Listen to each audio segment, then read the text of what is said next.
fellow winners' work. GWIS, Graduate Women in Science, is an organization dedicated to empowering women in science through mentoring, networking, and importantly, through our fellowship support. So this fellowship program encourages women in academic and professional careers in the sciences. The endowment funds for this award mostly are generated from bequests. They provide an annual income that supports scientific research conducted by our fellowship winners. So since 2008, we have awarded $750,000 in research awards. So today we're going to be hearing about some of the work that our research. Thank you, Nafisa. That's wonderful. So we are recording now, just so everybody is aware. So today we are going to be hearing about the work from 3 of our research fellows. We'll start with Dr. Albayrak. So she's a faculty research assistant at Oregon State University, and she focuses on astronomical techniques to ensure accurate heights along the lower Mississippi River. We are thrilled to have her here today to teach us all about what she does. But before she goes ahead and gives her talk, I do want to mention that if you do have questions during the talk, please post them in the chat, and I can read them later after she is finished, or once she is done with her talk. If you do have the option, you are welcome to unmute yourself and ask the question yourself. It probably, for bandwidth's sake, if you don't mind turning off your video if you are not the one speaking, that would be fantastic. Otherwise, Dr. Albayrak, please take it away. Thank you very much. Hey, everyone. I am Miguel Albayrak, a postdoctoral researcher at Oregon State University. I completed my bachelor, master, and PhD in geomatics engineering in Turkey. Last year, our team conducted a field campaign to precisely locate sea level under the Mississippi River using astronomical techniques supported by GWIS. Today, I will talk about our observation campaign and its results. The most important background concept in this talk is the geoid, which is a 3-dimensional level surface formed by Earth's gravity that describes the shape of mean sea level. It's important because heights above the geoid predict which way water flows. In fact, it is so important that NOAA will transition the United States to a height system using a geoid model as its zero height surface this year. NOAA's geoid model, GWIS 2022, will be at the core of this new system, but it isn't perfect. NOAA aims to have 1 centimeter geoid accuracy, but how do we verify the accuracy of GWIS 2022 in this region? Well, we can measure the slope of the geoid through a set of small angles called the deflection of the vertical, or DOV. Deflection of the vertical describes how much the direction of gravity is pulled away from what we expect on an idealized ellipsoidal Earth. By imaging stars to establish directions in space and comparing these optical directions to a vertical reference from a tiltmeter, we can establish the direction of gravity at an observation site. In a modern setup, we need to use 2 different instruments, astrogeodetic system and a GPS or GNSS receiver. Deflection of the vertical has north-south and east-west components. These components are calculated from the coordinate pairs defining the direction of gravity and the observation site location using the formula shown. Here is what deflection of the vertical looks like in North America. This is Deflect 2022, a model made by NOAA's National Geodetic Survey, NGS. In this map, deflection of the vertical is shown projected into the southeast to highlight the relief of the geoids as a sort of hill-shaped. Deflection of the vertical is a small angle, typically just a few arcsecond. 1 arcsecond is 1/3600th of a degree. Deflection of the vertical reaches extreme values of a few tens, dozens of arcseconds near mountain ranges and ocean trenches, but is small elsewhere. In planning this survey, I organized a team from 4 different institutions who contributed the 4 instruments shown on this slide. These instruments represent the 2 basic types of astrogeodetic systems: digital zenith cameras and total station-based astrogeodetic systems.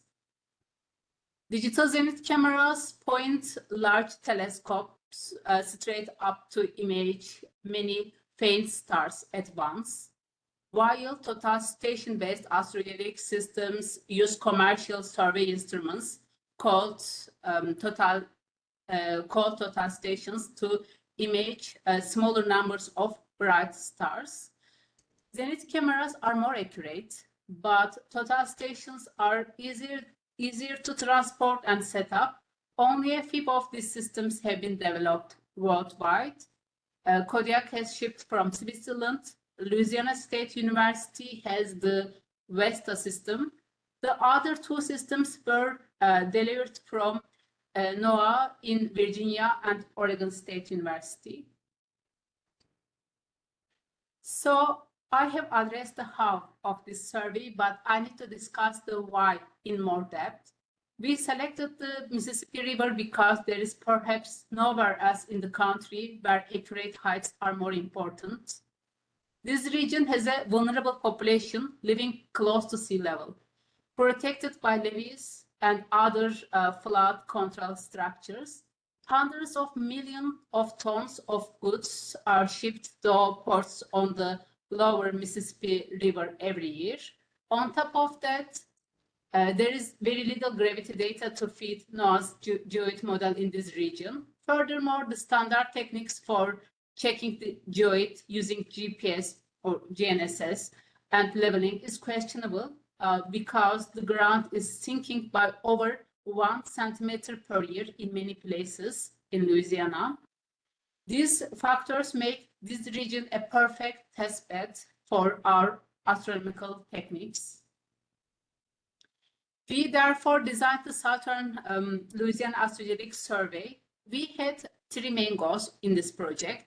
The first was to fill the gaps in geoid validation in Southern Louisiana. The second was to compare the performance of the 4 participating astrogeodetic systems. Notably, this was the first time 4 different astrogeodetic systems were used together in the field. Finally, our last goal was to obtain survey design insight for future geoid validation. We designed a survey for the geoid profile along approximately 190 kilometers. We conducted astronomical, GPS or GNSS, and gravity observations, a total of 32 marks. Before conducting these observations at night, we first visited all the sites and installed nails and flagging to mark our observation stations. In this photo, I would like to show you the levee. I had never seen a levee before, and I was impressed by the infrastructure Louisiana used to mitigate flooding. We conducted this campaign in April 2024. I selected these 4 photos to show each system at work at the observing sites. Also, I would like to show you a video of the challenging environment at our observation site. In this video, you will see that when a ship passes, we have to stop and restart the observation while using digital zenith cameras. This is because the vibration from the ships made it difficult to establish the vertical. Here are the results of the instrument comparison. Kodiak was by far the most precise, better than 0.05 arc seconds, but may have been biased by 0.1 arc seconds to the north relative to the other 3 instruments. Vesta, Daedalus, and Tissex appear to yield approximately 0.2 arc seconds precision for typical observation durations, like 45 minutes. Tissex had significant bias and scattered in the east-west direction. And here is how well NOAA's Deflect 2022 model predicts deflection of the vertical. All three figures show observed deflection of the vertical minus deflect 2022 predictions. Our analysis revealed a consistent long wavelength bias in the model along the profile relative to all four camera systems. You can see in the upper right that most of the error presenting the observed minus computed deflections point about 0.2 arcsecond to the northwest. If we integrate the deflection biases along the profile, we can reconstruct the errors in GWIS 2022, which are shown on the right for all four systems. All four systems found a 10 centimeter slope error in GWIS 2022. In plain language, our results show that relative to Baton Rouge, New Orleans is 10 centimeter closer to sea level than the GWIS 2022 model predicts. We investigated bias sources and found no evidence that this slope is an error in the astronomical observations. The most plausible explanation for this error is broad scale error in the satellite gravity models underlying GWIS 2022. The best way to be certain of our results would be extend the profile another 100 kilometers up or down the Mississippi River to capture the full width of satellite model errors. In summary, I led an international team to conduct a survey of the lower Mississippi River using astronomical techniques, efficiently profiling the GWIS and comparing the performance of four different instruments.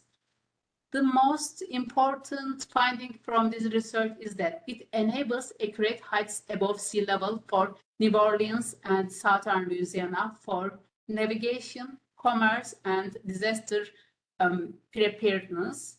Now we'll use this result of this survey to improve its GWIS model. GWIS funding was crucial for shipping this instrument to the United States and meeting the observing team's needs. Thank you very much.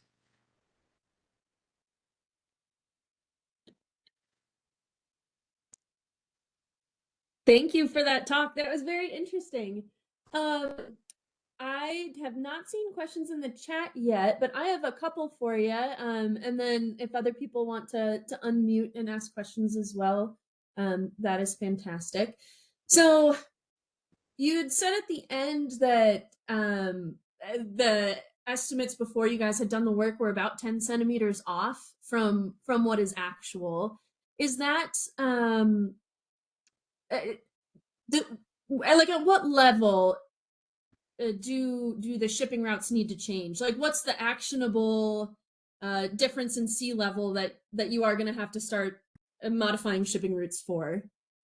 That's a very nice question. Thank you very much for that. First of all, when we do any astronomical observations, we get really the high precise mean sea level. However, when they use the satellites based model like GWIS 2022, the NOAA model, they couldn't predict the ocean surface, the sea surface very well. That was the problem. When they develop any other model, maybe the next model, they should change maybe modify their model for New Orleans and Baton Rouge. Thank you. I think did someone else have a question? Otherwise, I've got. I had a quick question. I tried to use the hand raise function, but I don't know if it worked well. Okay, can you guys hear me okay? Okay, so my question is sort of a follow-up to Kendall's and maybe a little bit naive because this is not my area of research at all. So you said kind of your final conclusions were that your results showed that the model that existed wasn't quite accurate because there was this differential. I guess what are next steps? do we then have to change the model? Where does the field kind of go from here with the findings that you have showing these biases and maybe inaccuracies in the model as it exists? Thank you very much for this question. The problem about we have really big problem about Louisiana. That was the reason why we did observations, because in Louisiana, they don't have enough gravity data. The gravity data are obtained from gravimeter. However, in Louisiana, especially Baton Rouge, they don't have such a data. Because of that, they don't have an accurate geoid model to determine the mean sea surface. That was the reason, but when they will recalculate the next geoid model for United States, they should use our data set to improve their own model. This is the problem about Louisiana, and also that the Louisiana is just sinking. Awesome. Thank you for that answer. That was helpful. Thank you. I think we have time for one more question. Hi, this is Judy Artley, and I too am not in this field, but I'm very interested with my meteorology background. When you do the astronomical observations, are you impacted by clouds and light pollution, or are you is that being done at a longer wavelength so that doesn't interfere too much? Thank you. We affected all kinds of the weather, and especially when it is a cloud, we can't do observations. This is one of the problem about it is very important to schedule the right time, and we are using like the Clear Sky Association and the other website to select the best time in our locations. For instance, for Louisiana, the April was one of the best time to do observations. We have good, like we don't have the clouds the most of the time. But for instance, if I want to do observation in Oregon, that is very hard, because when we have clouds, we can't see the stars and we can't do observations. We need to wait. Also, you mentioned the other the weather problem. We affect all of them. This is very hard. Sometimes we went to those the observation site, and without doing any observations, we could return. My goodness, how interesting. Yeah. Well, thank you so much. That was a fantastic talk. Up next, we have Dr. Walker. So she's a postdoctoral researcher at the Department of Anthropology at Vanderbilt University. And she's going to be telling us about her work on the Maya movement and diet using stable isotopes. So if you want to share your screen, and then if there's a pop-up that says to record your audio, if you don't mind clicking that as well, that would be fantastic. I will probably Thank you. unshare when I'm done, just because I can't see anything except for the presentation. Sounds good. Let me, okay. Can y'all see this? Go here. And then you wanted me to record audio? Yes, if it has a pop-up, you are not in presenter mode, just so you know. Okay. Subtitle settings, maybe? Yes. Okay. Can you see subtitles? I have it listed to be, what if we do that? It's supposed to be on the bottom. I don't see that. I don't see them. Here we go. Does that work? Okay, perfect. Okay. Okay, so I am going to be talking about some of the ongoing research I have right now at the site of Kishpanha in northern Belize. So this was funded by GWIS last year. So a lot of what I'm going to be talking to you about today is very preliminary. I'm still waiting on a lot of data to come back and to finish actually processing some of it in the lab. So let me just jump on in here. So Kishpanha is an ancient Maya archaeological site that's located in the chert-bearing zone of northern Belize. So you can see that on that map to the left, that kind of pinkish area, that's the chert-bearing zone. It was settled in the Middle Preclassic as an agricultural community that was reliant upon the surrounding marsh, lagoon, and forest resources along its margins. Hey, Dr. But Walker. yes. I'm not seeing your slides advance. Oh, has anything advanced? I should be on the second one. No, I'm still on the first one. You're still on the first one. Let's see. What if I do that? Let's stop sharing real quick. Okay. Let me do this. Is that better? I don't see you sharing anything now. Okay, let's see. Try this again.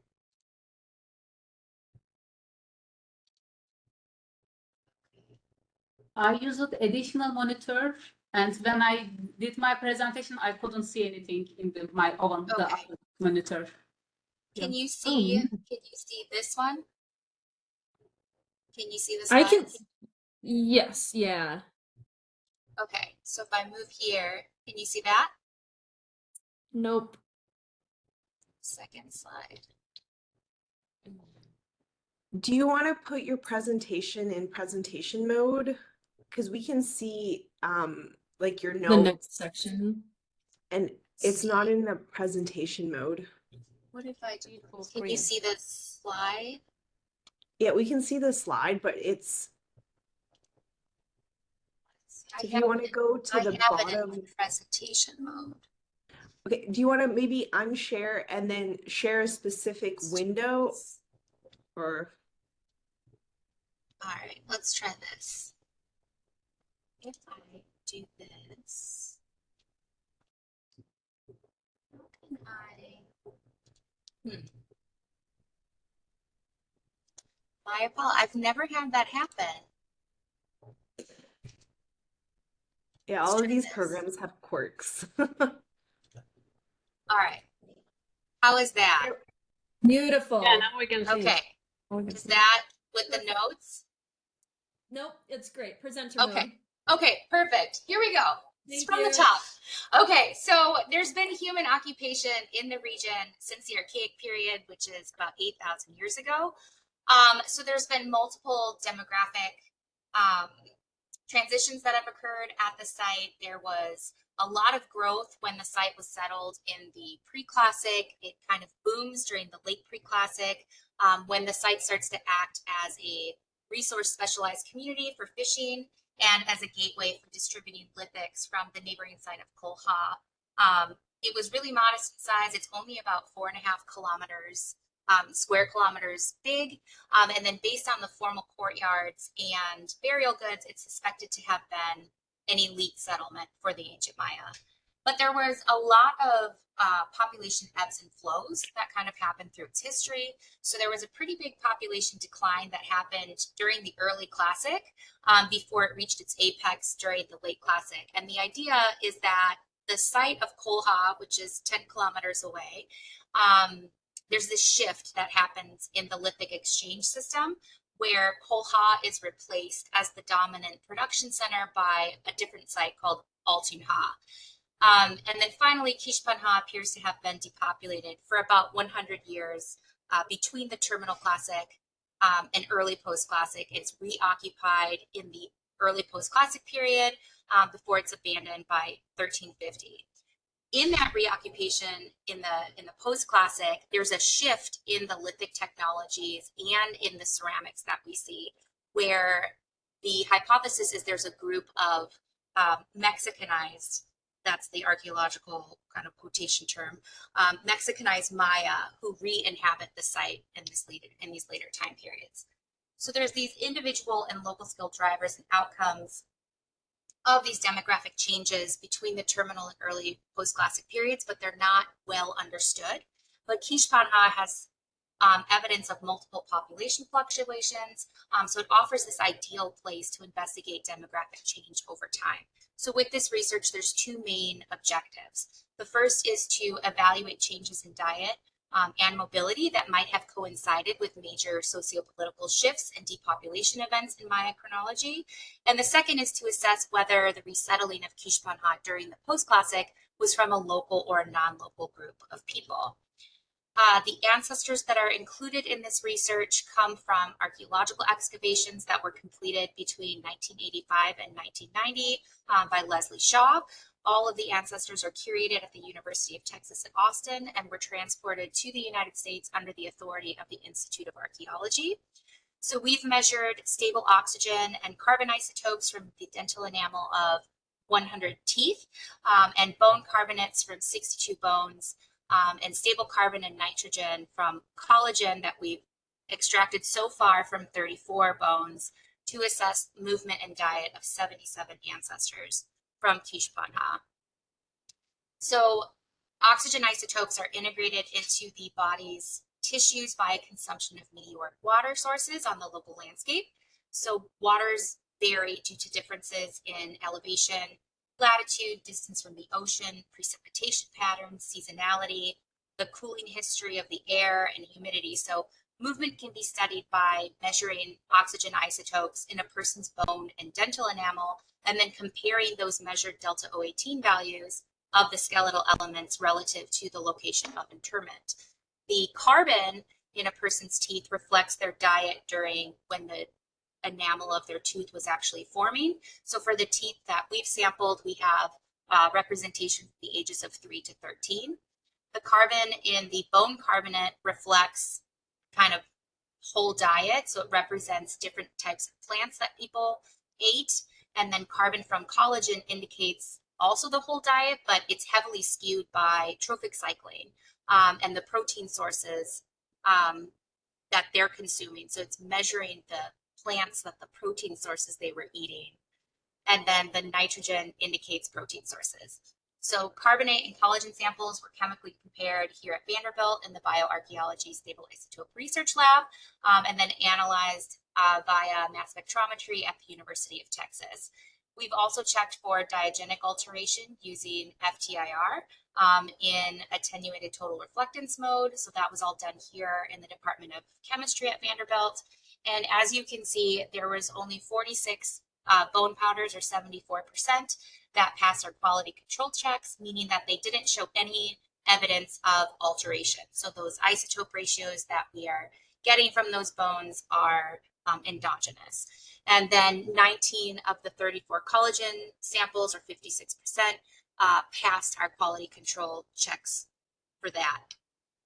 So to be able to talk about whether a person is local or not, or whether they spent their early childhood in the same place they were eventually buried, you first have to define what that local range for oxygen looks like for the place that you're researching.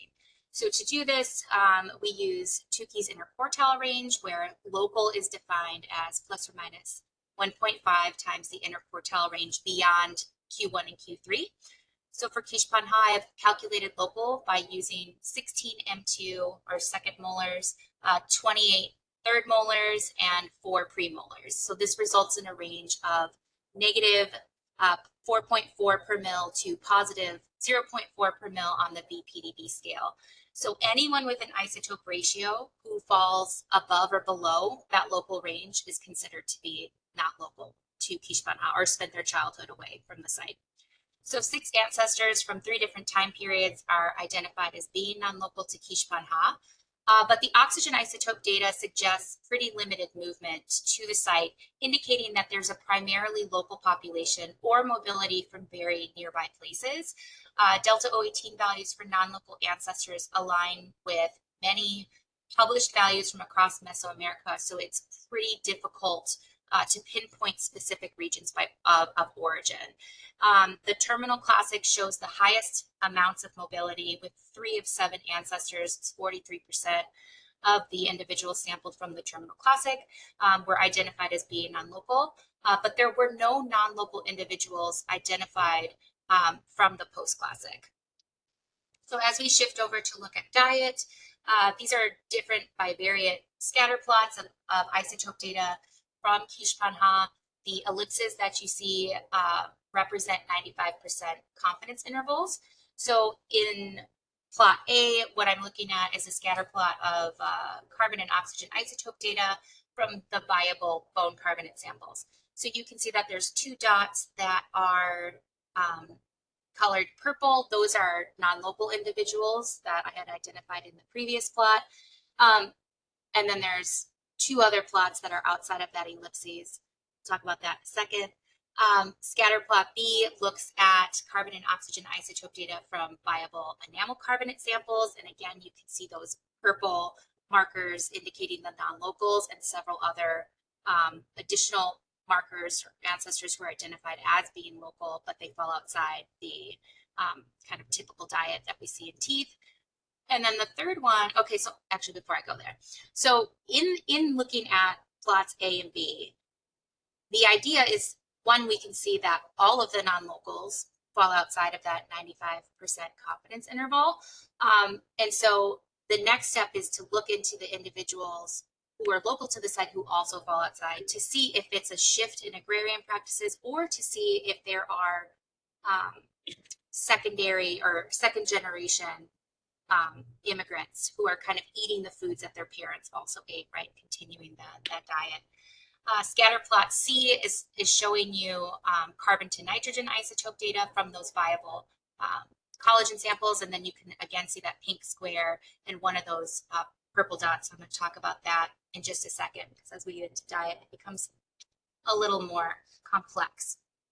So to try to make sense of those bivariate plots, I ran a discriminant function analysis. So this compares the carbon and nitrogen from the collagen to the carbon from the carbonate portion of that same skeletal element. So when we do this, we get a better understanding of the kinds of foods that people were eating. Diet at Quiche-Panha, the color coordination is based on different time periods. So it remains relatively constant over time. But most of the ancestors from Quiche-Panha fall outside of these established dietary clusters that we see very commonly across the world. So this suggests that the population was likely relying on about 95% of C3 non-protein foods and about 5% of C4 protein sources. So these are all likely sourced from that surrounding lagoon, marsh, and forest. But you can see that there's also 2 dietary outliers that are present. So one ancestor is that blue plus to the, I guess it would be my left. There's a blue plus from the terminal classic. They consumed 70% C3 non-protein and more than 65% C3 protein sources. That person is one of those purple dots from that middle graph on the last slide. And then that pink square that you saw in the graphs on the last slide, they ate 70% C4 non-protein and more than 50% C4 protein sources. They come from the post-classic. So the oxygen isotope data support this increase in movement prior to the abandonment between the terminal and post-classic periods. But that resettling of Quiche-Panha by long-distance peoples during the post-classic is not supported with the oxygen isotope data. Diet remains relatively stable over time, but there are those 2 outliers from the terminal classic and the post-classic. So again, it could be mobility or shifting agrarian strategies. We will learn more as we collect more and more collagen data. So the research is ongoing. It includes additional extractions for collagen. Those are ongoing in the lab right now to examine a little bit more on those dietary shifts.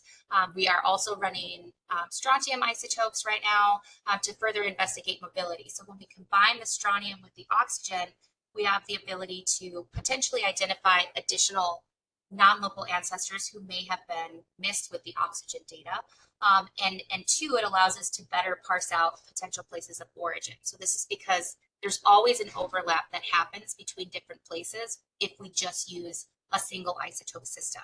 So we combine the 2 to make a little bit more sense of what we're seeing in the data.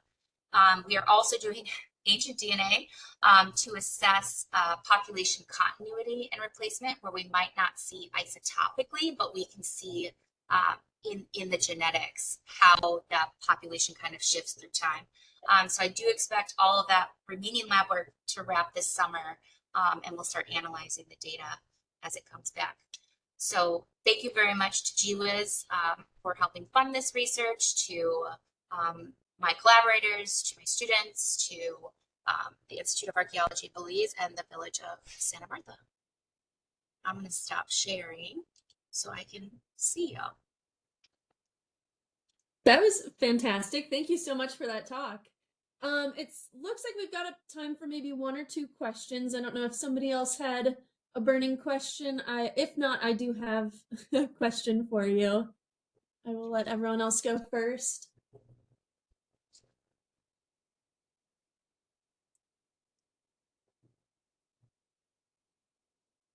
Okay, if not, I'll go. Okay, so my question, I just am not, this is not my specialty. What you do is not my specialty. So when you get bone fragments to analyze, have they already determined sex and age of the remains that you get? Or is the way that you're telling if they're adult versus children, the difference between the collagen versus the bone data? Yeah, so we do have full osteological data for everyone that we have, for most of them. Some of them, the remains are very fragmented, so it's hard to estimate sex or age. But the sex estimation can come from the genetics that we're doing as well. The difference between like a childhood versus adult is that you lose your primary teeth, right? When you're a kid, all of your teeth fall out. So you only have one set of adult dentition, and that all is forming at very specific times in your life. So it doesn't ever remodel. So it basically traps in these childhood signatures for diet or mobility, whereas your bones are constantly remodeling throughout your life. So like your femur takes about 30 years to completely remodel, where new bone has all completely formed, versus some of, like your clavicle, your collarbone, or your ribs, those take about 5 to 7 years to remodel. So we can look at different bones in a person's body to kind of get different snapshots of their lifetime for diet or movement. Fascinating. And you typically you would exhume a whole body, or is it fragments of, are they little bits of bones? Yeah, so in Belize, the preservation is not the best. So when we find a person and we're excavating, those bones are usually very fragmented. It's different, like if I'm working in Peru or in the Southwest, the preservation is very different, and that would look like a full skeleton. When we take skeletal elements for work in the lab, we try to take the minimal amount possible. So that would be, we go down and we will take like 1 or 2 teeth, depending on what we're doing, and a portion of the petrous bone, which is that area right kind of where your ear canal is, that will go for ancient DNA. And then we'll take like a broken piece of a bone for the collagen. Sure. Fascinating. Yeah. Thank you so much for your talk. Yeah, of course. If anybody else has a really quick question, otherwise, we will go ahead with our next speaker. So last, but of course not least, we have Dr. Chathoff. She's a postdoctoral researcher at the Center for Craniofacial Regeneration at University of Pittsburgh. And she focuses on inhibiting parathyroid hormone as a way to treat Jansen's metaphyseal chondrodysplasia. So if you want to take it away. Thank you. Thank you for the kind introduction. So, are you able to see my screen? Yes. Perfect. Okay. So yeah, hi everyone. As you might know already, I'm Bhavya, postdoctoral associate in the Department of Craniofacial Sciences at the University of Pittsburgh. First of all, I would like to express my sincere gratitude to GWIS for the generous funding to support my project. This funding has been crucial in advancing my research, and I'm truly thankful for the opportunity. Now, let me walk you through the core of my research and its objective. The title of my project is Role of PTHR1 Signaling in Craniofacial and Skeletal Development, Pathophysiology and Repair. Through this project, I'm focusing on understanding how mutations in the parathyroid receptor, specifically the H223R mutation, affect craniofacial and skeletal development and how we can potentially target this pathway for therapeutic interventions. Our bones are constantly remodeling, breaking down, and rebuilding to maintain strength and function.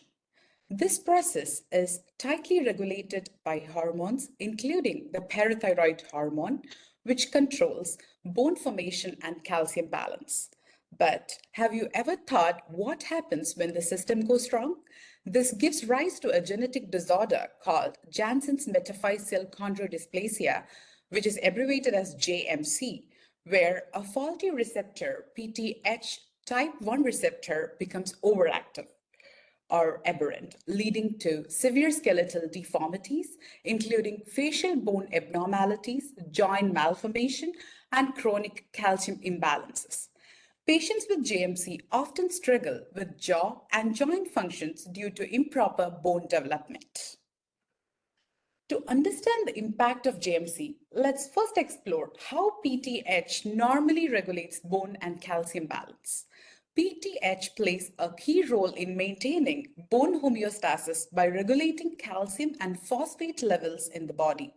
It ensures that the bone resorption and formation are balanced, which is essential for proper bone growth and maintenance. Now, let's look at how the system is disrupted in JMC when the PTH receptors become overactive or constitutively active, leading to excessive signaling and skeletal deformities. Normally, PTH regulates calcium and phosphate levels, maintaining a balance between bone formation and resorption by binding to PTHR in osteoblasts and chondrocytes. However, in JMC, as you can see, the mutation causes PTHR1 to constitutively activate it, leading to excessive CAMP signaling. This disrupts chondrocyte differentiation, impairing bone and cartilage formation.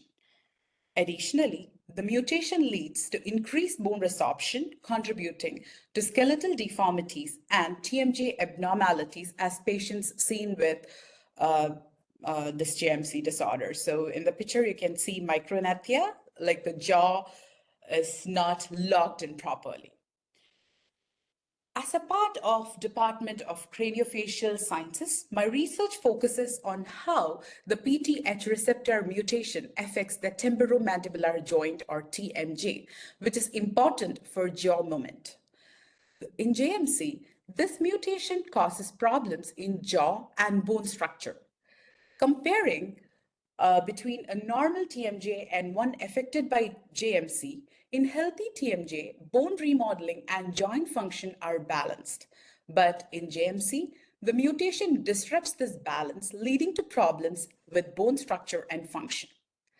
The abnormalities in JMC are caused by the mutation in the PTHR receptor, which leads to continuous signaling that messes up with the normal bone remodeling.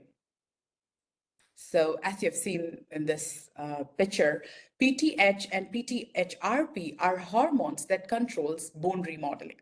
They help guide stem cells to form bone cells and regulate bone growth, repair, and mineralization. They also influence the balance between bone building cells, which is osteoblast, and bone breaking cells, which is osteoclast. When PTH receptor is overactive in JMC, it disrupts this balance and causes problems in bone formation and resorption. Transitioning into treatment challenges. Currently, there are no FDA-approved drugs specifically targeting JMC, which makes treatment quite challenging. The focus of current treatments is mostly on managing symptoms like hypercalcemia rather than addressing the underlying cause of disease itself. For severe skeletal abnormalities, orthopedic surgeries are often performed, but unfortunately, they don't address the dysfunction of TMJ. This highlights the need for targeted therapies that specifically address the mutant PTH receptor responsible for the disease without interfering with the normal PTH function. So what's the potential solution? That's where our PIT molecules, so now we have like multiple PIT molecules, and I have only tested so far PIT-12 molecule. These molecules are designed to block the overactive PTH receptor mutation that causes this disease. And it preserves the normal PTH and PTHRP function, which are crucial for bone balance. And also, finally, it restores the normal TMJ development and cartilage formation, helping to correct the bone deformities caused by JMC. And my main aims of this project is to identify the allosteric inhibitors that specifically block the overactive PTH receptor mutants in JMC and to assess their effects on TMJ progenitor cells, restoring normal bone development and cartilage, and particularly the cartilage formation but in the TMJ. So how did I establish this JMC model? So my experiments are being done in the mice. So in JMC, one of the most studied mutation is the H223R mutation. This mutation replaces histidine at the 223rd position with arginine, which causes the PTH receptor to become constitutively active. We received two H223R mutant mice from Harvard University and began breeding a colony to expand the line for our experiments. However, due to poor body condition, as you've seen in the picture, including ocular infection and malocclusion, breeding proved difficult. After successful attempts at doing the artificial insemination, we eventually we are forced to go for IVF treatment with the support of GWIS to advance the project. For the experiments, I extracted embryos at E14.5 and harvested mandibular condyle explant cultures. So why specifically E14.5? Because this is a critical time point in mandibular development, particularly in the formation of condyle, which is essential for TMJ function. At this stage, chondrogenesis and bone development are actively occurring, making it ideal for studying the effects of mutation like H223R on cartilage and bone formation. These explants were treated with PIT-12 molecules with wild type serving as explant controls, and mutations were confirmed using genotyping. So on the right-hand side, you have the SAPHO staining, and after 14 days of treatment with PIT-12 molecules, the mutant explant culture shows more GLAG or glycosaminoglycan production compared to the wild-type explants. This increase in GAG production in the mutant explants is likely due to the restoration of chondrogenesis by the PIT molecules. These molecules helped normalize the disrupted signaling caused by the PTHR mutation, promoting proper cartilage formation in the mutant cells, which is reflected in the increased GAG production. And in the wild-type explants, the normal signaling pathway was already functioning correctly, so the GAG production was at baseline. So to conclude, the study shows that PIT-12 molecules effectively counteract the overactive PTHR mutant seen in JMC. Key improvements were observed in cellular signaling, chondrogenesis, TMJ structure, and bone remodeling. These findings from both in vitro and explant cultures support further investigation of PIT molecules in animal models and their potential for therapeutic development. And we are currently probing the mechanisms by which PIT molecules exert these effects. And now it's time to thank you all for your patience, and I hope I was able to provide you with valuable insights into my research. Once again, my sincere gratitude to GWIS and NIH for their generous funding support, and to the University of Pittsburgh for providing me with the opportunity to conduct this research. Thank you all. Thank you for that talk. That was fascinating. I guess if it's all right, I'll start with a question, just to make sure I'm following. So your mouse model is got the PTH receptor To be constantly active. activated, Yes. right? Yes. So are you seeing like fibrous osteodystrophy in like maxilla at all? I usually associate the two together. If you have like PTH always causing osteoclasts to degrade bone, I usually associate it with a secondary fibrous osteodystrophy. So as I'm using explant cultures of embryonic stage 14.5, I see. very difficult. Yeah. Yeah. Very different. Got it. Oh, interesting. Very, very cool work. Thank you. No, I anybody have else a wants really to? quick question, which maybe, hopefully it's not too far outside the scope of what you talked about. So really cool stuff. Really enjoyed it. Can you Yeah. talk any about sort of the development of the PIP molecules? Because I'm assuming if there's PIP 12, there's PIP 1 through 11, and then maybe 13 through Yes, who we knows, have you know, three what was kind of your strategic approach in creating those like were there molecules that already existed and you were testing them in your context, or was it something that you guys specifically developed for So testing in your model? the SPIT molecules was developed via computational pipeline by our collaborators. So I'm just testing it. Awesome. Okay, thank you. Thank you. Appreciate it. I have a quick question. What are your plans in terms of therapeutic development in using the mouse model? Do you have any things in the pipeline to look at? You mean how? So I'm basically using FRET analysis Mhm. to understand how this molecule is like molecular pathways.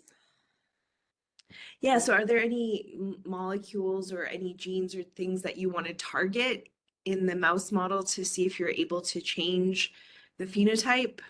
Yeah, I'm targeting on the mandibular condyle. Okay. Great, thank you. Thank you.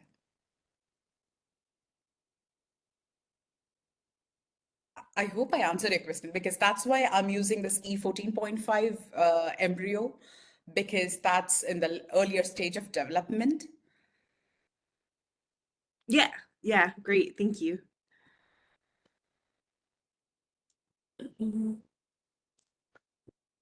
Sorry.